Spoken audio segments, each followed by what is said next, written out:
Welcome to Room 101 at Harrigan Compound West. It's story time.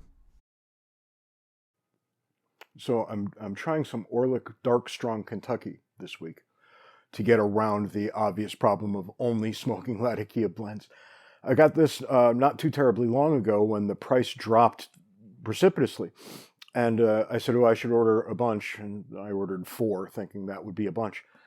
And it turned out to be the case that the Orlik Dark Strong Kentucky was just simply pulled off the market as soon as they sold out of the tins they already had. So we're left now with what might have been. But as luck would have it, I hear on good authority that Peter Heinrich's Dark Strong is the exact same blend. So we'll see in the months to come whether that's true or not. This is what we're taking a look at right now. You can see how it's packed very firmly into this shape with it's almost like a sandwich, one in the middle, 2 around the outside.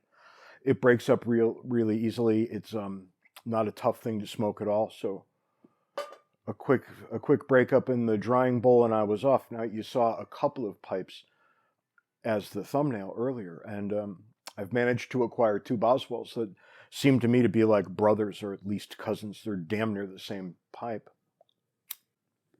I'm using the larger of the 2 this time out. And initially, the Dark Strong Kentucky is maybe darkish, but it certainly isn't strong. That's a misnomer if ever there was one. This is, I think, just a shade prior to medium. Probably something you could enjoy all day without having a whole lot of trouble with it. Now, last week, I remember mentioning my first car, Hazel, the 65 Pontiac Tempest, that I was given by my parents to preclude me ever from driving their cars again, which frankly was a wise move on their part. As any good teenager would do, I went away to college, I took the car with me, and when you're driving a 1965 car in 1985, or 86, more like it, bad things occasionally happen. And I was driving Hazel around, and all of the lights became dim, and it started crawling to a blackout. And I turned the car off when I got back to my dorm, and I went to turn it back on the next morning, and no way. The alternator had gone, and the battery was not being recharged as I drove the car. And, I took it up to some guys on the corner, and they said, yeah, it's your alternator. We want $4 million to fix it. And I thought, okay, big city prices, probably not what I'm looking for, so I should get this car back to Connecticut, or the ancestral home, and have a trusted mechanic give it a once-over. Of course, how are you going to do that when there's no way to turn the car on? And this became the problem. So my father came up, and we decided what we were going to do was tow that car back to Connecticut. It's about a 2.5-hour ride under the best of circumstances. So towing a car from another car is probably going to take considerably longer than that. And I don't want to spoil the ending here, not exactly anyway, but there was a period in my life, roughly from the time I was 16 or 17 until I got into my early 20s, where everybody who had anything to do with me was arrested for one thing or another in my presence with me on board as probably the chief agitator. So here comes my father, Russ, who's watching this right now, I assure you, and probably still unhappy about how this played out. And we took his car, I think it was a pickup at the time, and we tied my car with a very long rope, and we pulled away, and it was okay because I could still have access to the steering wheel. The power steering wasn't engaged, but as we got faster and faster, it became easier to steer the car. And we get all the way onto the Massachusetts Turnpike. I can't even remember how we got through the tolls at the time, but here we are. And we're driving down the road, and as if on cue, it started to snow. And because I have no power in the car, I can't see out the window, the windshield right in front of me.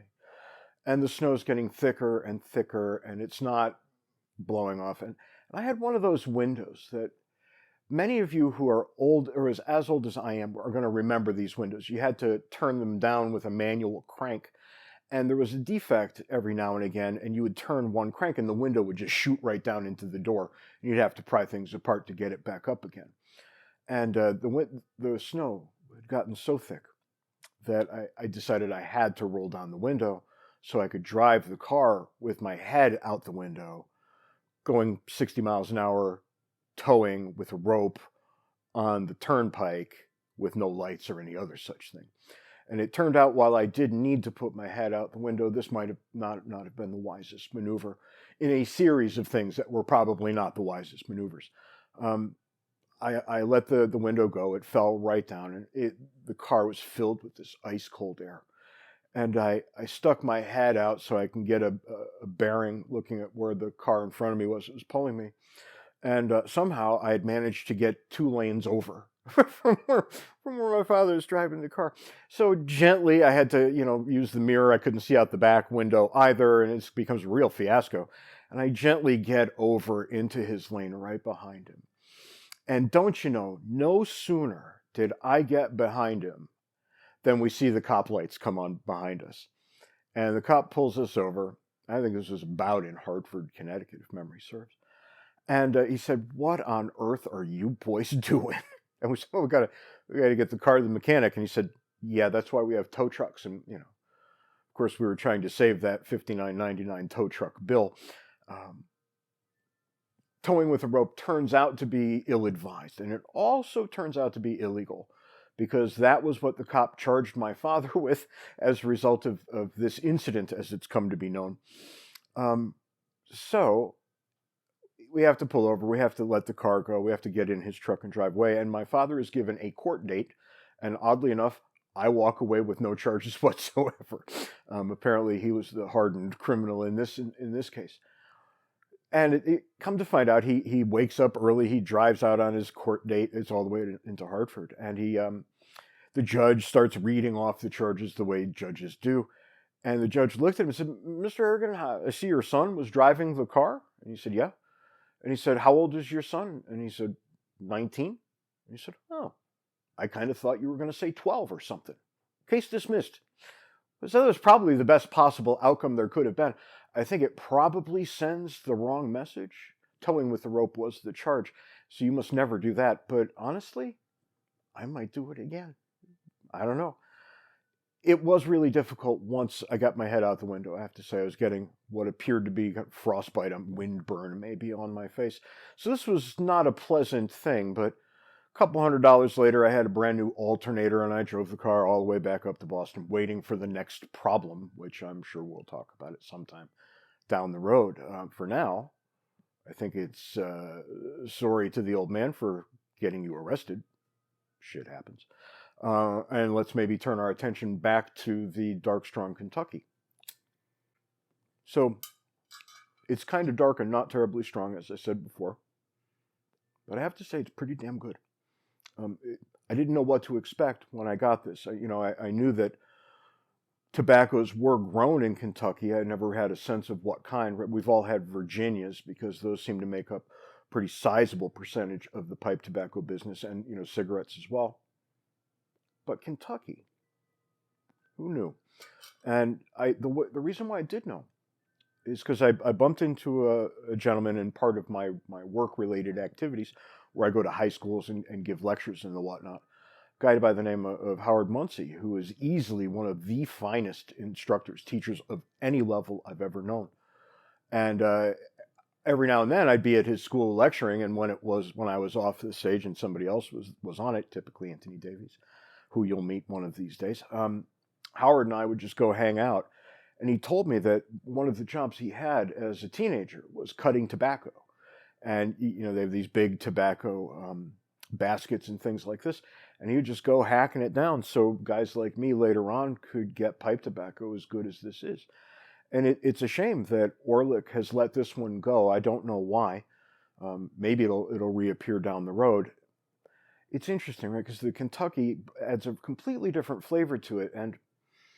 And as you check the tin note, there's like a maple or a molasses scent that really rises out. It doesn't dominate when you're smoking, but it's absolutely there. And I typically don't like flavored tobaccos or even strong casings. But this one's pretty damn good, I gotta say. I will be back to this one time and time again. It's earned its position in the Essential 16. Now we have 16 essential tobaccos, and we'll talk about those maybe next week. For now, I'm just going to sit back, enjoy this, and let Sophia Colleen go do some editing. And I'll see you all next week.